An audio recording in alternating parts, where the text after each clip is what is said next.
جب بار بار میں آپ میں سے کسی کو کہوں نا یار تم پیلے لگ رہے ہو، تم پیلے 5 منٹ میں 10 دفعہ کہوں گا آپ چھٹی دفعہ شیشہ یار پیلا تو کہیں نہیں ہو گیا، سعید بھائی پیلا کہہ رہے ہیں۔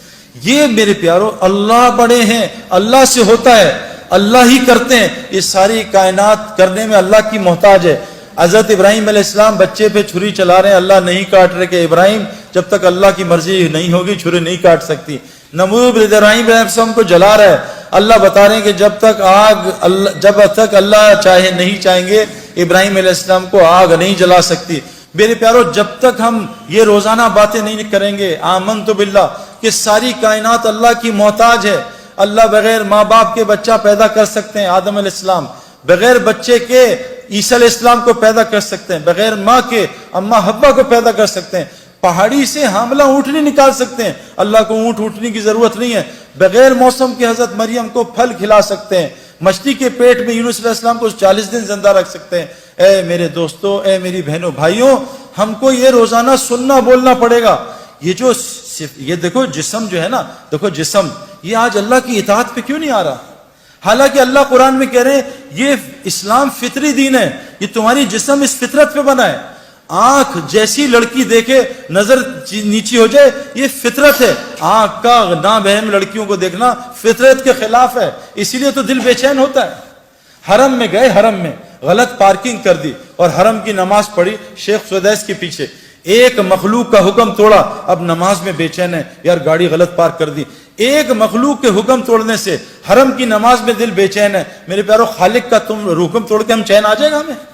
خالق کہہ رہے ہیں لڑکیوں نظریں نیچی رکھو، مردوں کو مت دیکھو، قرآن ہے یہ، سورہ نور اٹھائیں، اے مومن مردوں نظریں نیچی کرو، لڑکیوں کی طرف نہ دیکھنا۔ اور یہ میں آپ کو کنفرم بات بتا رہا ہوں، میری بات یہاں سے جائے گی، یہاں سے نکل جائے گی، وہ لڑکے لڑکیاں جو نامحرم کو دیکھتے ہیں ان کو ہدایت ساری دنیا کے ولی مل جائیں، ہدایت نہیں دے سکتے۔ یہ سب سے بڑی بیماری اس وقت معاشرے کی میرے اندر بھی تھی، میں نے ان کو بند کیا 4 مہینے، تو میں آپ کو بتاؤں اللہ نے کیا دکھایا۔ میں شوگر کے انجیکشن لگواتا رہا دنیا میں، لیکن رسگلے گلاب جامن نہیں چھوڑے۔ میرا علاج کوئی ڈاکٹر کر سکتا ہے؟ سب سے بڑا مسئلہ یہ، سب سے بڑی برائی، موسیٰ علیہ السلام شعیب علیہ السلام کی بیٹیوں کا پانی نکال رہے ہیں، وہ 2 یا 3 بیٹیاں، کتنی تھی؟ 2 تھیں، 3 بیٹیاں تھیں، ان کا پانی نکال رہے ہیں، تو بیٹیاں کہہ رہی تھی چلو ابا کے پاس، ہماری مدد کی ہے۔ تو موسیٰ علیہ السلام نبی ہیں، اللہ سے کلام کرتے ہیں، کیا ایمان ہوگا میرا آپ کا؟ کیا ایمان؟ ذرہ بھی نہیں ان کے سامنے۔ وہ کہہ رہے ہیں تینوں لڑکیوں سے تم میرے پیچھے چلو، تم آگے چلو گی اور ہوا اڑے گی اور تمہاری قمیضیں تمہارے کپڑے ہلیں گے، میری نظر نہ پڑ جائے، تم پیچھے چل کے راستہ بتاؤ۔ نبی اپنی نظروں کی حفاظت کر رہا، ہمیں ضرورت نہیں ہے۔ نبی اپنی بیویوں سے کہہ رہے ہیں اے میری بیویوں، سامنے وہ عبداللہ بن مخدوم آ رہے ہیں، کہا یا رسول اللہ وہ تو نابینا ہے، کہا تم دونوں نابینا تھوڑی، چلو اندر چلے جاؤ۔ نبی اپنی بیویوں کو منع کر رہے ہیں۔ اللہ قرآن میں کہہ رہے ہیں اے نبی کی بیویوں، اے نبی کی بیویوں، جب صحابہ تمہارے سامنے آئے ان کے سامنے موٹی آواز میں بولنا، موٹی۔ آج ہماری لڑکیاں کیسے بولتی ہیں؟ پتلی آواز میں، ہیلو، ایک ہیلو کر کے آدمی کی کھوپڑی گھما دیتی ہیں۔ میرے پیاروں کیا نظام! شوہر آ گیا تو سخت آواز میں بات ہے۔ میں اکثر اپنے محرم عورتوں کو فون کرتا ہوں نا، جو میری محرم، ان سے کہتا ہوں بھائی نامحرم مرد بول رہا ہوں، ذرا میٹھی آواز میں بات کر لینا۔ آج کیا ہے میرے پیاروں، یہ اتنا بڑا مسئلہ ہے، لیکن میرے پیاروں اس کو کنٹرول کرنے کے لیے ایمانی وولٹیج بہت چاہیے۔ یہ ہے نا، یہ لائٹ اور پنکھا یو پی ایس سے بھی چل جاتا ہے، اے سی کے لیے جنریٹر کی بجلی چاہیے، یہ نظروں کی حفاظت کے لیے ایمان چاہیے جنریٹر والا، وہ تو اندر آ نہیں رہا، وہ ٹرپ کر جاتا ہے بار بار، ٹرپ ٹرپ ٹرپ، بات سن کے کیوں؟ کہ ایمان کی کمزوری۔ تو تبلیغ میں میرے پیاروں اس ایمان بنانے کی محنت ہے، وہ ایمان بنے گا اس طرح جیسے حضرت محمد صلی اللہ علیہ وسلم نے بنایا صحابہ کا۔ اس کے لیے میری سب سے پہلے آپ سے گزارش کہ حضور کی مسجد میں 4 حلقے لگتے تھے، ایمان کا حلقہ، ایمان کے آمنت باللہ، روزانہ اللہ کو بولا سنا کریں۔ 4 رستوں سے کلمہ دل میں جاتا ہے۔ دیکھو پیٹ گولی، سر میں درد ہے گولی منہ میں ڈالی، پیٹ میں درد ہے گولی منہ میں گئی، گھٹنوں میں درد ہے گولی منہ میں گئی۔